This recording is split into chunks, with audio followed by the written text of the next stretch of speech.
What's up, everybody? Joe White here, rolling through Georgia today. And I got to tell you guys, it's hot down here, man. Be careful this 4th of July weekend. Don't go out doing anything stupid. Stay off the roads if you possibly can. I'm going to be on the road tomorrow during the day. I am trying to get around and through Atlanta tonight before anything stupid happens. But word of advice from a guy who spends his pretty much all of his time running up and down the highways: stay off the roads. Don't go out there drinking and driving, please. Please don't go out there drinking and driving.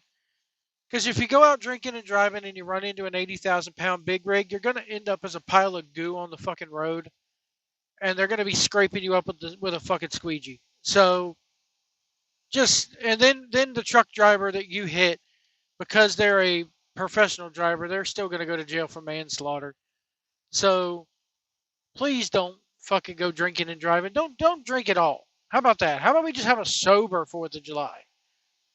On this 250th anniversary of America, where we celebrate the fact that we kicked your ass, England. That's right, we kicked the UK's ass.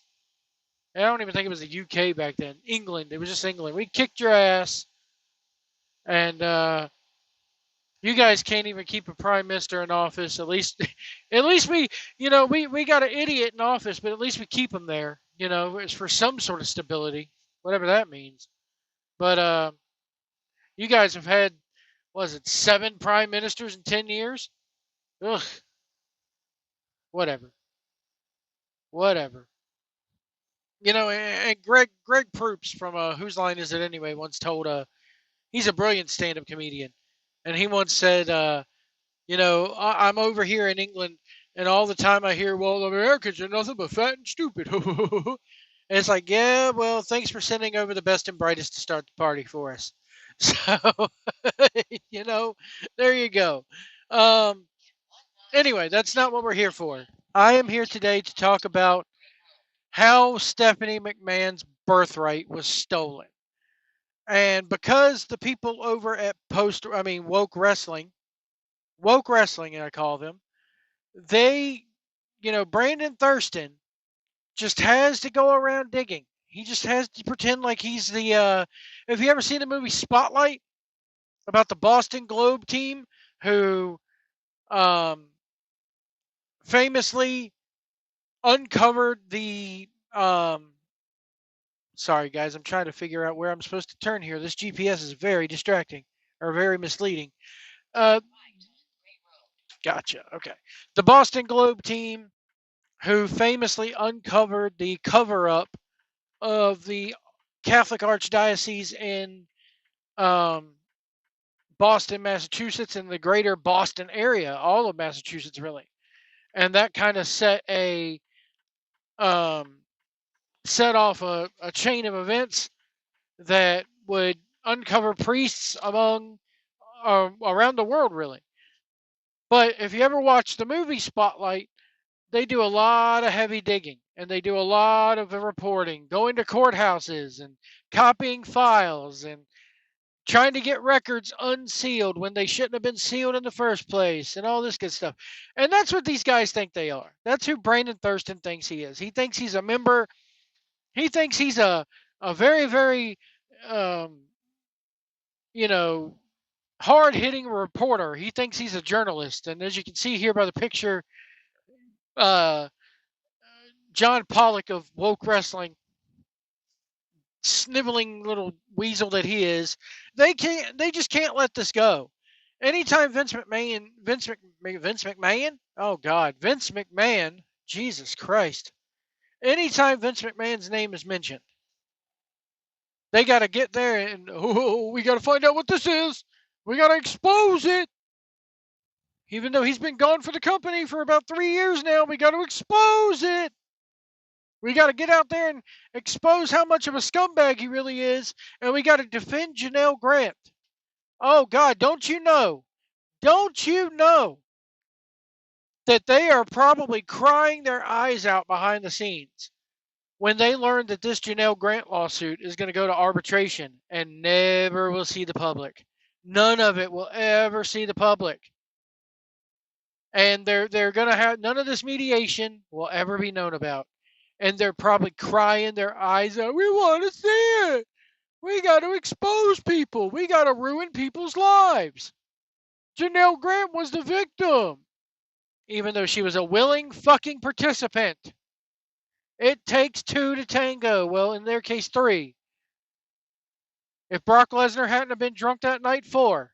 So, it's just these sniveling little weasels think they got to fucking just expose everybody and do their due diligence and do their quote unquote reporting. Ugh. Guys, you're not reporters. You're not the spotlight team. Nobody gives a shit. I listen to the messages. They don't really say more than we don't already know to begin with. They just reaffirmed the fact that Vince McMahon and TKO would have lost this lawsuit against the shareholders had it gone to trial, because the sale had already been, discussed before it was even brought out to the public, which they were required to do, that it was up for sale. So, how it was supposed to work is, hey, we're putting it up for sale. Come one, come y'all, make a bid, which they did do. But Vince had already had it in his mind that he was going to go sell the company to Ari Emanuel. Okay?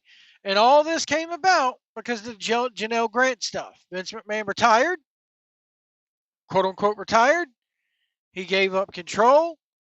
And then he said, wait a minute, I still own 51% of the stock. So unless you sell the company to Ari Emanuel, I will go ahead and withhold my 51% of voting rights so that we will not be able to make a new TV deal, and the company is going to go out of business anyways. Because without TV, the company's useless. I wouldn't go that far, because I would say that there will probably be legal ways around it. That their main stockholder is holding the company back. His fiduciary commitments are not being met. Therefore, he's holding the company hostage. And yes, it probably would have been a years-long legal battle to remove Vince McMahon from power. But they could have gone on YouTube or put the company's, thing on YouTube, made a lot of money off of the YouTube revenue. Nowhere near as much as they would have made from the Netflix revenue that they ended up signing.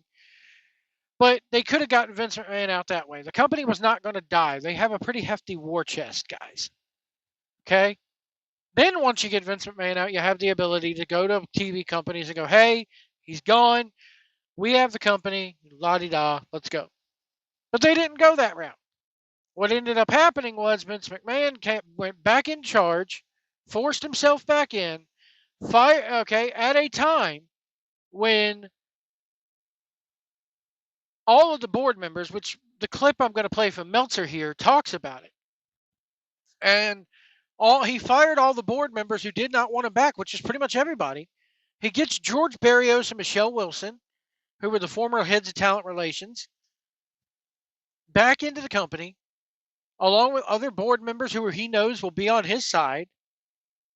They vote him back into the company, and then they approve the sale to fucking Ari Emanuel, even though other offers had been made.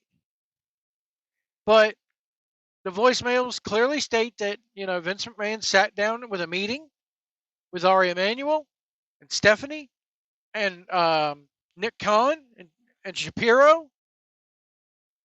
He says Linda McMahon, but then he goes, oh, not Linda, I mean Stephanie, So we don't know if Linda's at the meeting. Meltzer says she was, but in the voicemails, which I'm not going to play here, go look them up, Vince McMahon clearly backtracks on the idea of Linda being at the meeting. Shane McMahon, they're surprised that Shane wasn't at the meeting. Shane hasn't owned a stake in that company in decades. He may own a small percentage, or may have owned a very small percentage, but it was just that very, very minimal, if any. When he split from the company to go do that telecommunications thing over in Japan, then he pretty much gave up his birthright then and there. But I'm going to let Meltzer say what actually he thinks happened at this meeting. And then we'll come back and discuss it. Interesting to me is the story of Stephanie McMahon. And the key thing is just that there was a meeting. This would have been December 2022. So Vince, if you remember December 22, Vince has resigned from the company. He's retired. He has not yet tried to get back in officially, but they know that he's going to try. So there was a dinner with Ari Emanuel, Mark Shapiro, Nick Khan, Linda McMahon, Paul Levesque, Stephanie McMahon, Vince McMahon. And obviously in that dinner, they are talking about the merger thing with UFC and giving up control of the company. And the key thing is that at the meeting and after the meeting, Stephanie McMahon made a plea to her father, do not sell this. And of course he did. And so I think that kind of answers why, if you remember, when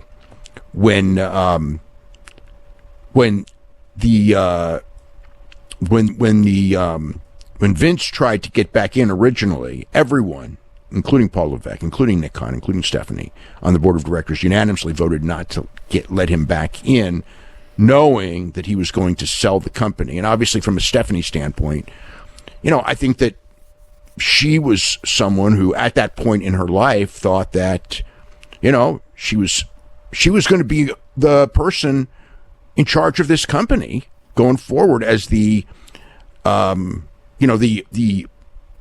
with the owner, at some point with Vince out, and if something were to happen to Vince, the inheritance and everything, Stephanie is the likely one that would be in charge of the company. And so she was kind of like in that thing that, like Mike Graham, Joel Watts, Greg Gagne, several other people like that, like they grew up, Shane McMahon, they all grew up with the idea that someday they were going to be the kings, that of the kingdom that their fathers had built. And, Shane's out. Shane's not even at this dinner, and Linda is, which is interesting that Linda is. So at the dinner. So Shane's, not even, he's not involved in this thing at all. And, the situation with Stephanie is that, they were trying to protect it from being sold, because if Vince was back in, he was going to sell it. The reason he was going to sell it was to allow him. It's such a weird situation, because if he came back, the reason that they were trying to block him to come back is that if he came back, they knew the stock would drop, because Vince McMahon's in charge, and everything, and the fact that the business was doing better without Vince than it was with Vince, which was another key aspect of this. But they knew that the stock would tank. However, if Vince came back to facilitate a sale, the stock price would go up, which it did, which would alleviate the chance of a lawsuit that would come for sure. If Vince came back and the stock price tanked, there would for sure be a stockholders' revolt and a lawsuit. As it turned out, there was a lawsuit anyway. This one right here. So essentially, I think from the Stephanie standpoint, it looks like, the company was super successful, and she and Nick were running it. And in the end, however, whenever this would turn out to be, the voting shares, which Vince owned most of, at some point Vince would not be around. And at that point, it would probably go to the rest of the family, which would mean, however Vince decreed, I guess, but it'd probably be Linda, who obviously wouldn't want it, and Stephanie, who obviously was wanting to be in charge. And so essentially, by Vince making this move, Stephanie, Paul, the kids, the rest of the family, they would make a lot of money in the sale, and they did with their stock, but they would never own the company ever again. And so he goes on to say that this was pretty much Stephanie's way of defending her and the company and trying to get her birthright back, but it ultimately failed, and that's why she left the company a second time, and has nothing to do with the company. Yes, she hangs out back in Gorilla and has a presence, but she has no overall, She has no voting rights in the company, from what I understand. If she has any kind of percentage of ownership, it's very minimal. Um, she's no longer in a managerial role, which I wish she was, because as Meltzer said, when it was her and Nick Khan running the company together after Vince bowed out the first time, the company was thriving. That's the start of the rise of the company. And that's how you know there's no more casual fans, because the interest started going up. Why? Because everyone knew that Vince was gone. Everyone was on the internet. Everyone was on YouTube. Everyone was like, well, Vince is gone. The company's going to get better. Let's give it a shot. And the same thing would happen to AEW tomorrow. If if Tony Khan were to say, I am no longer head of creative, I'm just going to run the day-to-day fiduciary aspects of the company. I will still hire and fire workers as needed, as requested by the booker. But Booker A, Booker B, and Booker C are going to handle this. We're going to have a committee, or, just this guy's going to write for us. Vince Russo. Let's say Vince Russo. I've hired Vince Russo, and he's going to write for me. I've given him complete creative control of the company. Of course, that would probably never happen. But, there would be some interest there, and the ratings would go up initially, because everybody on the internet would find out about this. And their interest would be piqued. Same thing happened with WWE. What I do find crazy is that Vince McMahon, or not Vince, Dave Meltzer is so sure of himself. There was a dinner, and this was discussed, and that was discussed. Here's my thoughts on this. If I knew that I was getting ready to screw my kids out of their birthright, I would not invite them to the dinner where the damn deal is supposed to be discussed. Vince McMahon, being the shrewd businessman that he is, I find it very, very hard to believe that he would bring Stephanie and Paul Levesque to that dinner, and that they would sit there at the dinner in front of the guy that they're trying to sell the company to. I find it very hard to believe that Stephanie would be there looking at them going, don't do this. This is my birthright. We don't need him. We're very, very profitable as it is. Why would you want to sell this? And that's my question all along. I don't get why Vince wanted to sell the company in the first place. Especially after this Janelle Grant thing. Why couldn't he go, okay, time to retire. I'm going to sell all of my 51% of voting stock. I'm going to make a ton of fucking money just off that. He ended up having to sell all of his stock anyway. I think he maybe owns 11% of the company, if I'm not mistaken, if that. I don't even think he owns any of it. Okay, he may own stock, but I'm talking voting stock. There is a difference. Okay, he's not on the board, but he could still have voting stock in the company, as weird as that sounds. But I don't think he owns any voting stock in the company. But why would you sit there and say, no, Stephanie, no, Triple H, your own family, man. This is your birthright. These are your kids.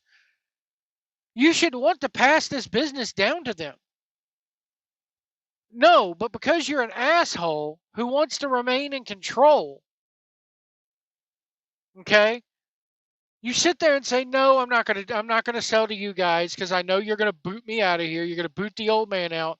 I'm gonna go with Ari Emanuel, and Ari's gonna keep me in charge. Ari's gonna keep me head of creative." All to placate your own fucking ego, which ended up, after the text messages and everything from Janelle Grant came out, they booted you out of there anyway. Because Ari looked at you and go, man, the sale's final, and I know we said we'd keep you in charge, but this is pretty fucking messy, dude. We can't have you in charge. The stock is going to tank, and we're going to go out of business if we leave you there. So they booted him out. Anyway. And now Stephanie is left on the sidelines. Yes, she got a good chunk of money from the sale of the company. There's no doubt. Shane probably got a little chunk of money. Paul Levesque did. Linda probably did. The whole family did. But I've always said this from the very beginning, and if you go back 3 years ago on this channel when it was sold, I said then, this is bad for Stephanie McMahon. They screwed her over. She should be running that place right now. But for whatever reason, Vince McMahon did not want to give it to her. I don't know if it's because she's a female. I don't know if he didn't see them competent enough. I don't know if he didn't see it as, well, when I took it from my father said I ran it into the ground, and I don't want to see my children do the same for me. I don't get it. Maybe someday somebody will write a book about this.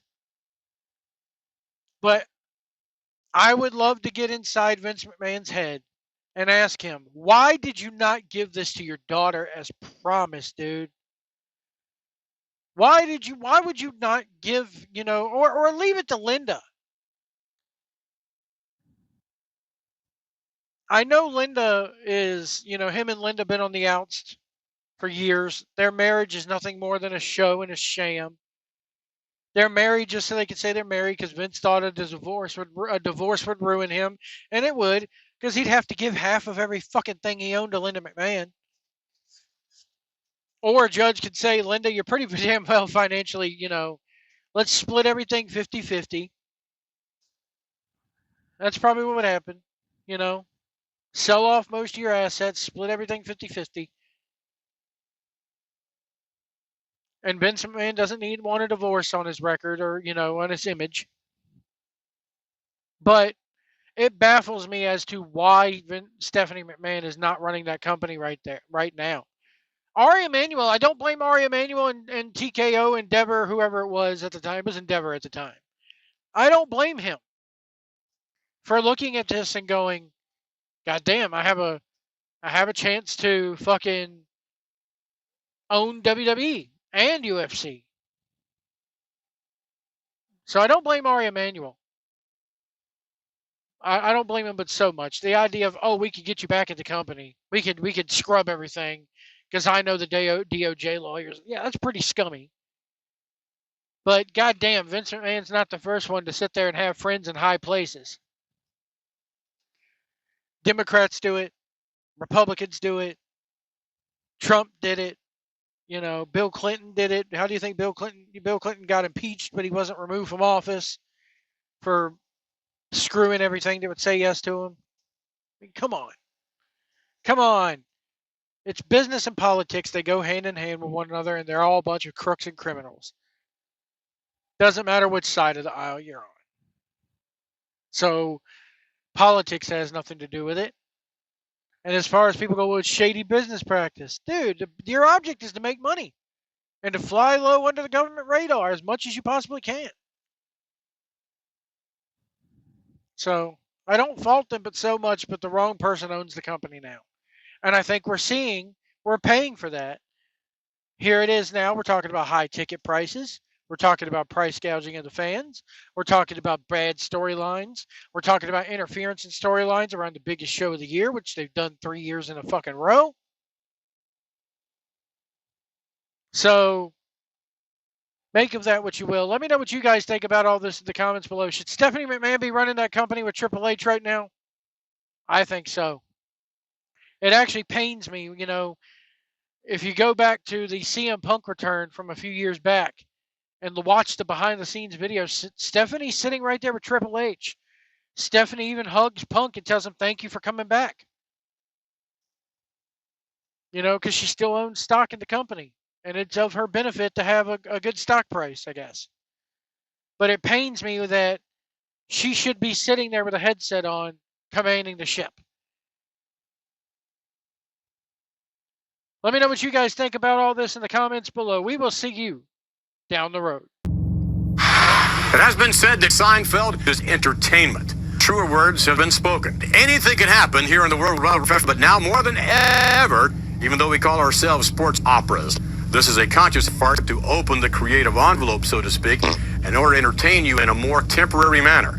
The WWF extends far beyond the strict confines of soap. Surely the era of The source is definitely passé. Yay. Therefore, we've embarked upon a far more innovative and contemporary soup campaign that is far more invigorating and extemporaneous than ever before. Other WWF programs on USA, such as Jerry Springer and King of the Hill, where there's a 40% increase in the younger audience, obviously, however, need no such discretion. Surely the era of the superhero who urge you to say your vitamins and take your prayers is definitely great. We are responsible television producers who work hard to bring you this outrageous, wacky, wonderful world known as the WWF. Through some 50 years, the World Wide Web has been an entertainment mainstay here in North America and all over the world. One of the reasons for that longevity, we consult your intelligence. We in the WWF think that you, the audience, are quite frankly simplistic. I'm happy to say that this new, vibrant, creative direction has resulted in a huge shift, for which we thank USA Network and TSN for allowing us to have the freedom to fart, but most especially, we would like to thank you for watching. Raw and the Warzone are definitely the cure for the common show. Oh, yeah.